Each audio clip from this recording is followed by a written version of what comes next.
everybody, and welcome to Coops Hoops recap of week 2 of the Learn to Hoop with Coops course, which is going on every week for 8 weeks at the Culinary College Dance Studio in Greytown in New Zealand. So you can join us in person at 7:30 on a Thursday night, or you can just come and check in here on these very occasional videos where I recap what we covered.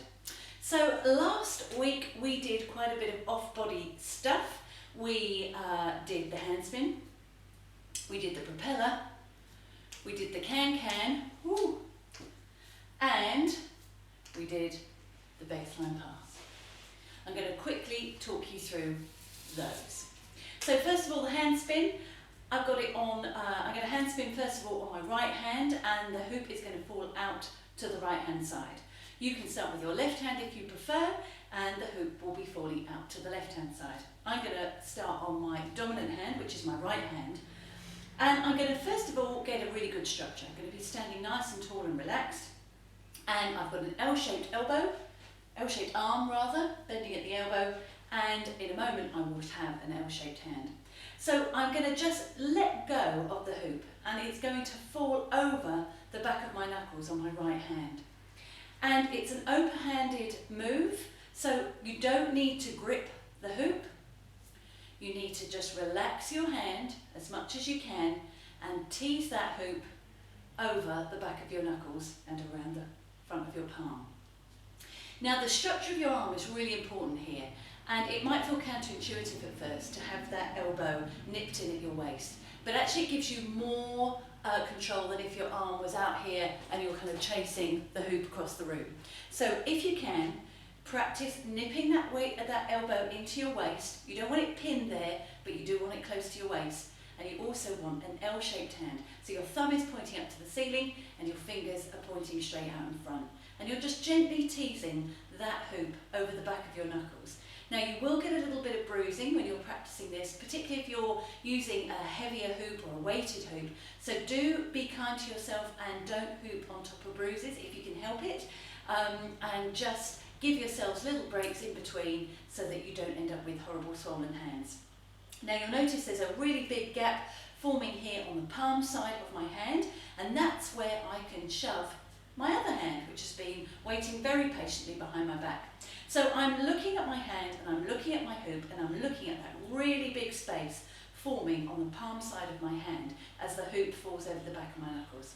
So I'm going to keep an eye on that, and when the time is right, you're going to pop your other hand in next to your first hand, both thumbs pointing up to the ceiling, both sets of fingers pointing out in front.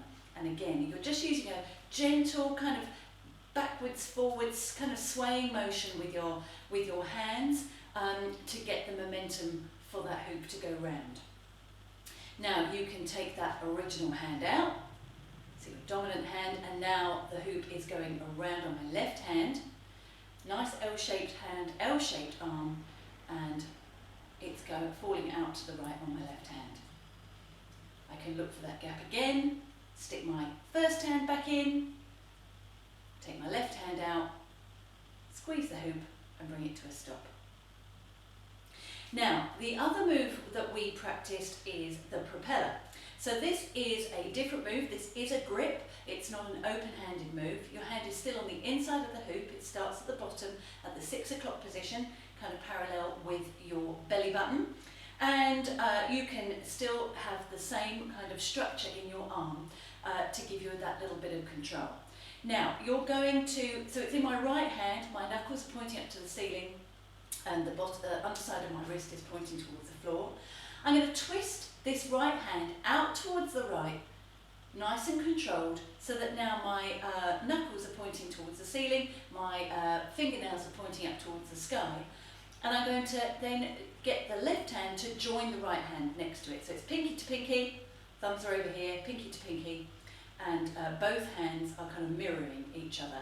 I take my right hand away and I twist my left hand now 180 degrees, so the knuckles are pointing up towards the ceiling and the fingernails are pointing towards the floor. I grab with my right hand, again mirroring, so now it's thumb to thumb, and the pinkies are out on the edge. Let go with your left, give that hand a 180 degrees twist, grab with the left, twist, grab with the right, twist, grab with the left. Now, you'll probably want to keep an eye on that hoop and your hands because it can be a little bit of a mind bender, this one. But there is the basic propeller. So it's controlled. You're controlling the movement of that hoop by grabbing and twisting in a rhythm that you will start to get and will improve over time. Because sometimes this move can, even though it's fairly straightforward, can sometimes get away from you. So if that happens, just slow it right down and start again. Now you can also start with your left hand. So a left hand twist out towards the left, grab with your right, twist up with your right, grab with the left, twist down with the left, grab with the right. There you go. Now, what we did in class was we added this with some legs. I'm going to flash a bit of leg probably at you now. I'm wearing my office gear. So we are going to do the can-can. So the next time the hoop is in my right hand, I'm going to lift my right leg. It can be bent at the knee. It doesn't need to be a straight kind of folie bergère leg. It can be bent at the knee. And you're going to then sweep that hand and the hoop under your knee and grab with your left and come back up. So the movement is the same, except you're interrupting that grab from the right to the left by just sticking it under your leg first. You can go as fast as you like with this one. And you can then, once you've got the hang of one leg, try under both. Not at the same time. One after the other. Now this is great for toning those legs, toning those arms, but also toning your mind. Because there's a lot of coordination going on in there that you need to get your mind around. And in the end it becomes a bit of muscle memory and also that timing and coordination that you're developing. Now the other move that we used and explored was the baseline pass. Now this can be a little bit more complicated for people, particularly if you have limited range in your shoulders. So do be sure to warm up before all these moves because they are using a lot of effort and muscles in your upper body and you might not be used to that. So just be careful with yourself and treat yourself kindly. But we're going to start in our right hand. So I've got my hoop in my right hand, my knuckles are pointing up towards the ceiling. I'm going to take that hoop behind me, out to the right, a nice long extended arm. I'm going to grab behind me with my knuckles also up, pointing to the ceiling.